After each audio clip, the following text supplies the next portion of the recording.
we are is referred to as Pritchard Hill. The area itself is quite volcanic in origin. The soils tend to be shallow in depth, so 3 to 5 feet of depth, so very shy. Below that, there's a lot of friable volcanic rock, and some of the photographs that I have show that. It is slate gray when it's unexposed, and then as it is exposed to moisture, to the air, over time, over millennia, it has rusted to this beautiful red powder on the rock. And then it sloughs off and it mixes with organic matter and it's become our soil. So this very iron-rich, thin soil supports vines that have to struggle. We have smaller vines, vines that go through the 3 phases: dormant phase, vegetative phase, and fruitful phase. They go through the vegetative phase perhaps more quickly. They're smaller vines, smaller berries. They spend more of their time in the fruitful phase, meaning the maturation of that fruit. And those things are very, very important. You hear about those things articulated very well throughout the great wine regions of the world. Something that is unique about this area, Sage Mountain, is that it also is at much higher elevation than what most people know of as Napa Valley per acre. 1.5 to 2 tons per acre is our average yield over our berry and acreage. So very, very shy. So that's, you need to have an expensive wine to support that. And it will only be supported if it's good, only if it's great.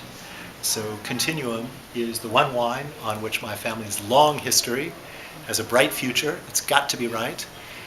But I think this area is the best area for my money and my palate and my family for the future. So we're very committed to it. And can you describe it? You have some in the glass. Yes, there. I do.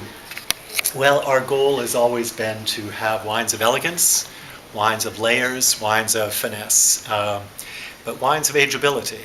And so I think mountain fruit allows that, hillside fruit allows that, Burgundy talks about that, so there's more concentration. But we also want wines with lots of tannin, but elegant tannins. You talk about mountain tannins, I think, don't you? Well, yes, but I would say hillside. We're not at the top of the hills, but what I would say is that Burgundy, like Grand Cru Burgundy, is on the side of the hill, very low yields. There's more there to envelop the tannin that it has. They have more tannin than the valley floor. They have more extract, more muscle, more flesh that envelops that tannin, and more potential for layers of perfume, layers of personality, and layers of evolution. And not only are they more attractive when young, but they have so much more to offer as the wines age. So I think that Continuum has those. We have 4 varieties here.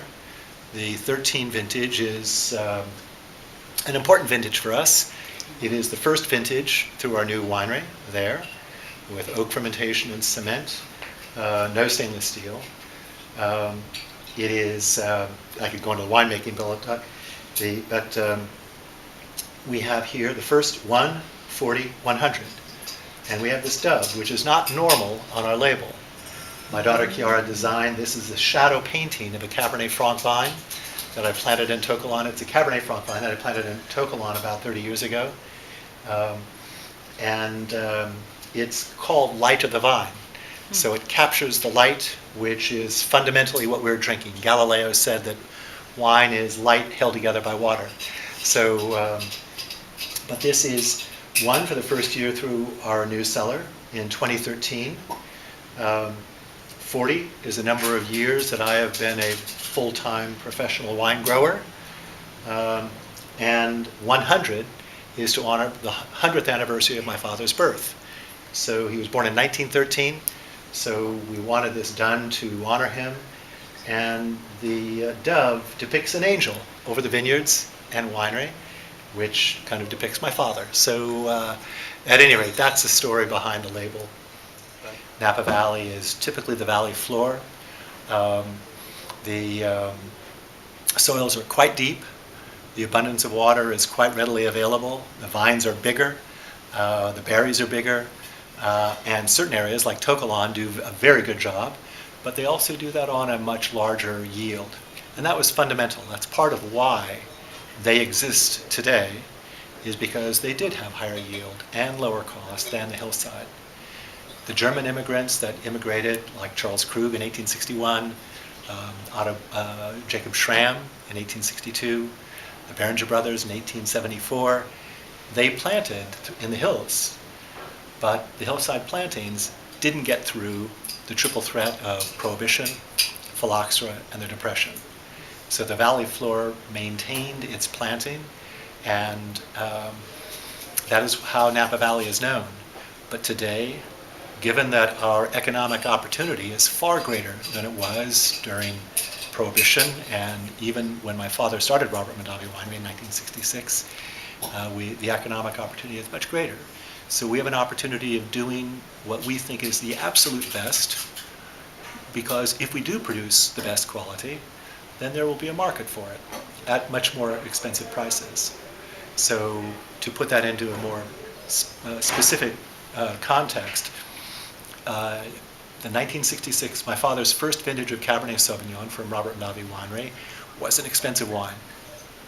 It was one of the most expensive wines of Napa Valley. It was a huge $4 a bottle in 1970, 1969, 1970. $4 a bottle, wow. Well, when you compare it with any wine that would be available in California, in America at that time, the least expensive would have been about $1.50, $1.50 a bottle. So multiples of that. Yeah. Wow. But those French could always get more. So Chateau Lafite, wow, it was so much more expensive. It would take years, decades to bridge the gap. It was $6 a bottle. Can you imagine? So, okay, well, that huge price. But if you think about it in a different way, it's only 1.5 times. It's $1.50 to 6. That's a 4-fold difference. Today, the least expensive wines available in America are about $1.50 a bottle. Chateau Lafite is a little more expensive, so a little more. So the market has matured. Yeah. We're living better than the kings of yesteryear. Of course. And as a result, with that huge spread, it allows us to go to places like Sage Mountain that are more expensive to develop. They're more expensive to farm every year. And they're also very shy in yield. Yes, you're saying very, very small yields. 1.5 tons per acre. There are about 7 wineries on Pritchard Hill. And I think the Cabernet that grows there is particularly fabulous. The majority of the vines that are grown in this area are Cabernet family. And there are some pretty inspired people, I think, that have gone there. The Chapelets first established it back in the 70s. They have the trademark for Pritchard Hill, so it won't become an appellation, unfortunately. We're offering that Sage Mountain be a name that we can use, but it's a very special area. And some of it, as in the Bryant family vineyards, is more northerly exposed towards Lake Hennessy. So that's northerly. Colgan is a neighbor on our westerly boundary, and they have an easterly facing slope. Ovid is on our southerly westerly boundary, and they have more westerly exposures. An area below what would be identified as Pritchard Hill, but still is one of the most important witnesses for me, was Dalla Valle. And Naoko's wines, I think, are fabulous. Maya is wonderful. It has a high percentage of Cabernet Franc, which I love. And it was perhaps the most important witness for me when I was looking for land, that the land I saw had just below it Dalla Valle. Dalla Valle is on that same red rocky volcanic flow, but they are at about 400 to 600 feet of elevation, and we are 1,300 to 1,600 feet of elevation, so we're quite a bit above. But and then Ovid is another property that is more focused on Cabernet as well, that I think does extremely well. They are on our westerly boundary to the south.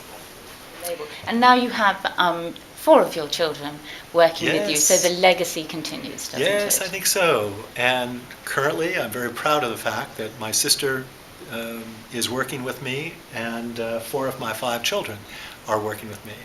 And even my 5th is proud of what we're doing, but he wanted to do his own thing, and I wanted him to be happy and satisfied and fulfilled. So everybody's happy.